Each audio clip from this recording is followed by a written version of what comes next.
ದಾಸನನ್ನ ಬಳ್ಳಾರಿ ಜೈಲ್ಗೆ ಶಿಫ್ಟ್ ಮಾಡಿದ ಮರುದಿನ ಪತ್ನಿ ವಿಜಯಲಕ್ಷ್ಮಿ ದರ್ಶನ್ ಅವ್ರನ್ನ ಕಾಣಕ್ಕೆ ಬಂದಿದ್ರು. ಸೊ ಈ ಸಂದರ್ಭದಲ್ಲಿ ಪರಪನಗ್ರಹಾರದಲ್ಲಿದ್ದ ಹಾಗೆ ಬೇರೆ ವಿಶೇಷ ವ್ಯವಸ್ಥೆ ಏನು ಮಾಡಲಿಲ್ಲ. ವಿಸಿಟರ್ಸ್ ರೂಮ್ನಲ್ಲೇ ಅವರು ಬಂದು ಭೇಟಿ ಮಾಡಿದ್ರು. ಈ ವೇಳೆ ಯಾವುದೇ ಸ್ಪೆಷಲ್ ಅವಕಾಶನೂ ಕೊಡಲಿಲ್ಲ. ಆದರೆ ಎಲ್ಲವನ್ನೂ ಕೂಡ ರೆಕಾರ್ಡ್ ಮಾಡಿ ಇಟ್ಕೊಂಡಿದ್ದಾರಂತೆ.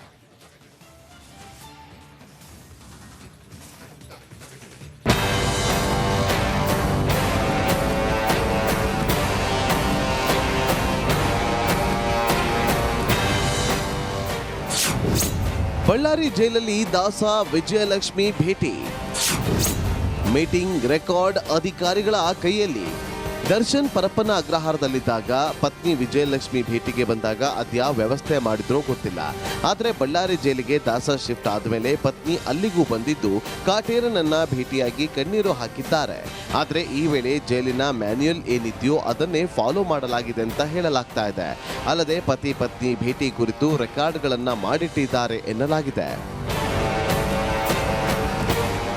ಸಿಸಿಟಿವಿ ಇರುವ ಮೀಟಿಂಗ್ ಹಾಲ್ನಲ್ಲಿ ವಿಜಯಲಕ್ಷ್ಮಿಯನ್ನ ಕೂರಿಸಿ ಭೇಟಿಗೆ ಅವಕಾಶ ಮಾಡಿಕೊಡಲಾಗಿತ್ತು.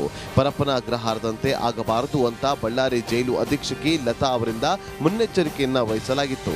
ನಾಳೆ ಮತ್ತೆ ಏನಾದರೂ ಎಡವಟ್ಟುಗಳಾದರೆ ಸಾಕ್ಷಿಗಾಗಿ ಪ್ರತಿಯೊಂದು ನಡೆಗೆ ಸಿಸಿಟಿವಿ ದೃಶ್ಯವನ್ನ ಸಾಕ್ಷಿ ರೆಡಿ ಇಟ್ಟುಕೊಂಡಿದ್ದಾರಂತೆ.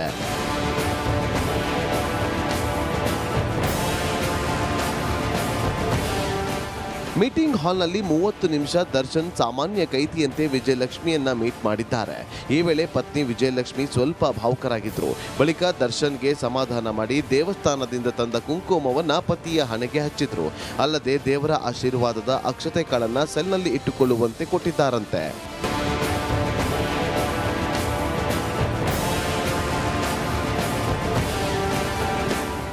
ಬಳ್ಳಾರಿ ಜೈಲಿನಲ್ಲಿ ಪತ್ನಿ ವಿಜಯಲಕ್ಷ್ಮಿಯನ್ನ ನೋಡಿದ ಮೇಲೆ ದಾಸನಿಗೆ ಸ್ವಲ್ಪ ಬೂಸ್ಟರ್ ಡೋಸ್ ಸಿಕ್ಕಂತಾಗಿದೆ.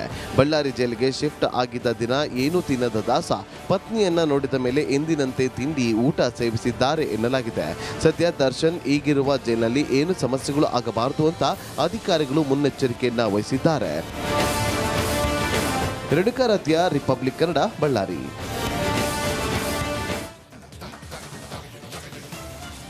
ಪರಪ್ಪನ ಅಗ್ರಹಾರದಲ್ಲಿ ದರ್ಶನ್ಗೆ ರಾಜಾತಿಥ್ಯ ಸಂಬಂಧ ಸಾಕಷ್ಟು ಚರ್ಚೆಗಳು ನಡೆದಿದ್ವು. ಹಾಗೆಯೇ 9 ಸಿಬ್ಬಂದಿಯನ್ನು ಕೂಡ ಅಮಾನತು ಮಾಡಲಾಗಿದೆ. ಈ ನಡುವೆ ಕೈದಿಗಳನ್ನ ಜೈಲು ಅಧಿಕಾರಿಗಳು ಎತ್ಕಟ್ಟಿದ್ರ ಅನ್ನೋ ಪ್ರಶ್ನೆ ಕೂಡ ಎದುರಾಗಿದೆ. ಜೈಲುಗಳಲ್ಲಿ ಬೀಡಿ ಸಿಗರೇಟ್ ಸಿಗ್ತಾ ಇಲ್ಲ ಅಂತ ಕೈದಿಗಳು ಪ್ರತಿಭಟನೆ ನಡೆಸಿದ್ರು.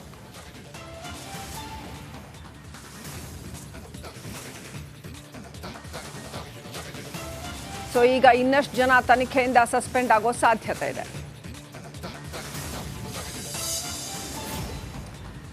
ಪರಪ್ಪನ ಅಗ್ರಹಾರದಲ್ಲಿ ರೌಡಿಗಳ ಜೊತೆ ದರ್ಶನ್ ಫೋಟೋ ಲೀಕ್ ಬಗ್ಗೆ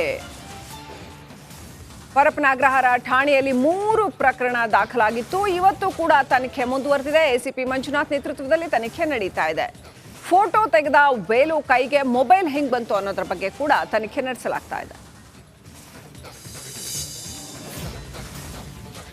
ಜೈಲಿನಲ್ಲಿ ಪವಿತ್ರ ಗೌಡ ಆಗಾಗ ದರ್ಶನ್ನ ಭೇಟಿ ಆಗ್ತಾ ಇದ್ಲಂತೆ. ಅನಾರೋಗ್ಯದ ನೆಪ ಹೇಳಿ ಆಸ್ಪತ್ರೆಯಲ್ಲಿ ಮೀಟ್ ಮಾಡ್ತಾ ಇದ್ರಂತೆ. ಇದರ ಬಗ್ಗೆ ನಿಮ್ಮ ರಿಪಬ್ಲಿಕ್ ಕನ್ನಡ ಎಕ್ಸ್ಕ್ಲೂಸಿವ್ ವರದಿ ಕೂಡ ಪ್ರಸಾರ ಮಾಡಿತ್ತು. ಹೀಗಾಗಿ ತನಿಖಾಧಿಕಾರಿಗಳು ಇದರ ಕುರಿತು ಕೂಡ ತನಿಖೆ ನಡೆಸ್ತಾ ಇದ್ದಾರೆ. ಈ ಕುರಿತು ಮಾಹಿತಿ ಪಡಿತಾ ಇದ್ದು ಮುಂದಿನ ದಿನಗಳಲ್ಲಿ ಜೈಲು ವೈದ್ಯರಿಗೂ ಕೂಡ ತನಿಖೆಯ ಬಿಸಿ ತಾಗಲಿದೆ.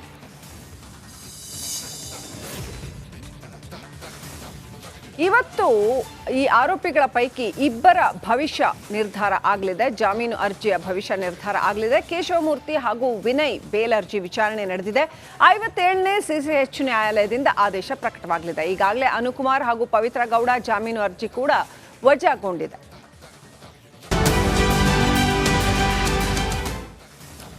ದಾಸನನ್ನ ಬಳ್ಳಾರಿ ಜೈಲ್ಗೆ ಶಿಫ್ಟ್ ಮಾಡಿದ ಮರುದಿನ ಪತ್ನಿ ವಿಜಯಲಕ್ಷ್ಮಿ ದರ್ಶನ್ ಅವ್ರನ್ನ ಕಾಣಕ್ಕೆ ಬಂದಿದ್ರು. ಸೊ ಈ ಸಂದರ್ಭದಲ್ಲಿ ಪರಪನಗ್ರಹಾರದಲ್ಲಿದ್ದ ಹಾಗೆ ಬೇರೆ ವಿಶೇಷ ವ್ಯವಸ್ಥೆ ಏನು ಮಾಡಲಿಲ್ಲ. ವಿಸಿಟರ್ಸ್ ರೂಮ್ನಲ್ಲೇ ಅವರು ಬಂದು ಭೇಟಿ ಮಾಡಿದ್ರು.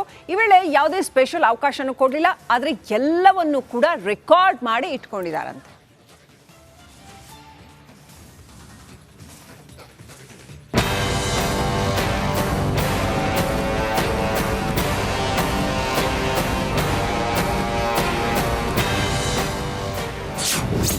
ಬಳ್ಳಾರಿ ಜೈಲಲ್ಲಿ ದಾಸ ವಿಜಯಲಕ್ಷ್ಮಿ ಭೇಟಿ. ಮೀಟಿಂಗ್ ರೆಕಾರ್ಡ್ ಅಧಿಕಾರಿಗಳ ಕೈಯಲ್ಲಿ. ದರ್ಶನ್ ಪರಪ್ಪನ ಅಗ್ರಹಾರದಲ್ಲಿದ್ದಾಗ ಪತ್ನಿ ವಿಜಯಲಕ್ಷ್ಮಿ ಭೇಟಿಗೆ ಬಂದಾಗ ಅದ್ಯಾವ ವ್ಯವಸ್ಥೆ ಮಾಡಿದ್ರೋ ಗೊತ್ತಿಲ್ಲ. ಆದರೆ ಬಳ್ಳಾರಿ ಜೈಲಿಗೆ ದಾಸ ಶಿಫ್ಟ್ ಆದಮೇಲೆ ಪತ್ನಿ ಅಲ್ಲಿಗೂ ಬಂದಿದ್ದು ಕಾಟೇರನನ್ನ ಭೇಟಿಯಾಗಿ ಕಣ್ಣೀರು ಹಾಕಿದ್ದಾರೆ. ಆದರೆ ಈ ವೇಳೆ ಜೈಲಿನ ಮ್ಯಾನ್ಯುಯಲ್ ಏನಿದೆಯೋ ಅದನ್ನೇ ಫಾಲೋ ಮಾಡಲಾಗಿದೆ ಅಂತ ಹೇಳಲಾಗ್ತಾ ಇದೆ. ಅಲ್ಲದೆ ಪತಿ ಪತ್ನಿ ಭೇಟಿ ಕುರಿತು ರೆಕಾರ್ಡ್ಗಳನ್ನ ಮಾಡಿಟ್ಟಿದ್ದಾರೆ ಎನ್ನಲಾಗಿದೆ. ಸಿಸಿಟಿವಿ ಇರುವ ಮೀಟಿಂಗ್ ಹಾಲ್ನಲ್ಲಿ ವಿಜಯಲಕ್ಷ್ಮಿಯನ್ನ ಕೂರಿಸಿ ಭೇಟಿಗೆ ಅವಕಾಶ ಮಾಡಿಕೊಡಲಾಗಿತ್ತು. ಪರಪ್ಪನ ಅಗ್ರಹಾರದಂತೆ ಆಗಬಾರದು ಅಂತ ಬಳ್ಳಾರಿ ಜೈಲು ಅಧೀಕ್ಷಕಿ ಲತಾ ಅವರಿಂದ ಮುನ್ನೆಚ್ಚರಿಕೆಯನ್ನ ವಹಿಸಲಾಗಿತ್ತು. ನಾಳೆ ಮತ್ತೆ ಏನಾದರೂ ಎಡವಟ್ಟುಗಳಾದರೆ ಸಾಕ್ಷಿಗಾಗಿ ಪ್ರತಿಯೊಂದು ನಡೆಗೆ ಸಿಸಿಟಿವಿ ದೃಶ್ಯವನ್ನ ಸಾಕ್ಷಿ ರೆಡಿ ಇಟ್ಟುಕೊಂಡಿದ್ದಾರಂತೆ.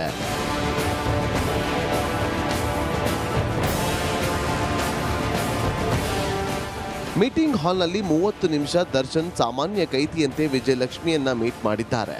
ಈ ವೇಳೆ ಪತ್ನಿ ವಿಜಯಲಕ್ಷ್ಮಿ ಸ್ವಲ್ಪ ಭಾವುಕರಾಗಿದ್ರು. ಬಳಿಕ ದರ್ಶನ್ಗೆ ಸಮಾಧಾನ ಮಾಡಿ ದೇವಸ್ಥಾನದಿಂದ ತಂದ ಕುಂಕುಮವನ್ನ ಪತಿಯ ಹಣೆಗೆ ಹಚ್ಚಿದ್ರು.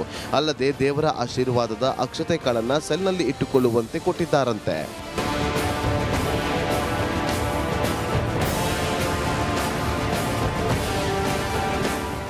ಬಳ್ಳಾರಿ ಜೈಲಿನಲ್ಲಿ ಪತ್ನಿ ವಿಜಯಲಕ್ಷ್ಮಿಯನ್ನ ನೋಡಿದ ಮೇಲೆ ದಾಸನಿಗೆ ಸ್ವಲ್ಪ ಬೂಸ್ಟರ್ ಡೋಸ್ ಸಿಕ್ಕಂತಾಗಿದೆ.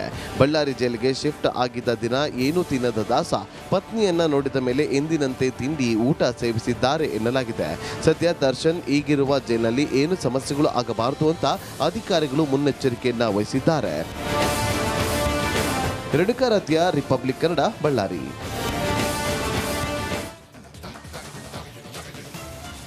ಪರಪ್ಪನ ಅಗ್ರಹಾರದಲ್ಲಿ ದರ್ಶನ್ಗೆ ರಾಜಾತಿಥ್ಯ ಸಂಬಂಧ ಸಾಕಷ್ಟು ಚರ್ಚೆಗಳು ನಡೆದಿದ್ವು. ಹಾಗೆಯೇ 9 ಸಿಬ್ಬಂದಿಯನ್ನು ಕೂಡ ಅಮಾನತು ಮಾಡಲಾಗಿದೆ. ಈ ನಡುವೆ ಕೈದಿಗಳನ್ನ ಜೈಲು ಅಧಿಕಾರಿಗಳು ಎತ್ಕಟ್ಟಿದ್ರ ಅನ್ನೋ ಪ್ರಶ್ನೆ ಕೂಡ ಎದುರಾಗಿದೆ. ಜೈಲುಗಳಲ್ಲಿ ಬೀಡಿ ಸಿಗರೇಟ್ ಸಿಗ್ತಾ ಇಲ್ಲ ಅಂತ ಕೈದಿಗಳು ಪ್ರತಿಭಟನೆ ನಡೆಸಿದ್ರು.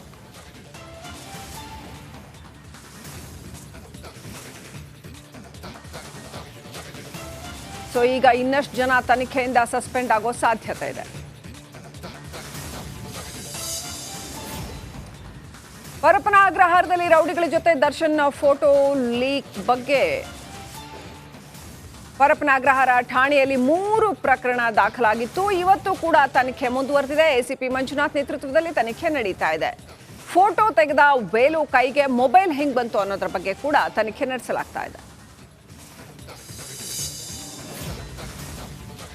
ಜೈಲಿನಲ್ಲಿ ಪವಿತ್ರ ಗೌಡ ಆಗಾಗ ದರ್ಶನ್ನ ಭೇಟಿಯಾಗ್ತಾ ಇದ್ಲಂತೆ. ಅನಾರೋಗ್ಯದ ನೆಪ ಹೇಳಿ ಆಸ್ಪತ್ರೆಯಲ್ಲಿ ಮೀಟ್ ಮಾಡ್ತಾ ಇದ್ರಂತೆ. ಇದರ ಬಗ್ಗೆ ನಿಮ್ಮ ರಿಪಬ್ಲಿಕ್ ಕನ್ನಡ ಎಕ್ಸ್ಕ್ಲೂಸಿವ್ ವರದಿ ಕೂಡ ಪ್ರಸಾರ ಮಾಡಿತ್ತು. ಹೀಗಾಗಿ ತನಿಖಾಧಿಕಾರಿಗಳು ಇದರ ಕುರಿತು ಕೂಡ ತನಿಖೆ ನಡೆಸ್ತಾ ಇದ್ದಾರೆ. ಈ ಕುರಿತು ಮಾಹಿತಿ ಪಡಿತಾ ಇದ್ದು ಮುಂದಿನ ದಿನಗಳಲ್ಲಿ ಜೈಲು ವೈದ್ಯರಿಗೂ ಕೂಡ ತನಿಖೆಯ ಬಿಸಿ ತಾಗಲಿದೆ.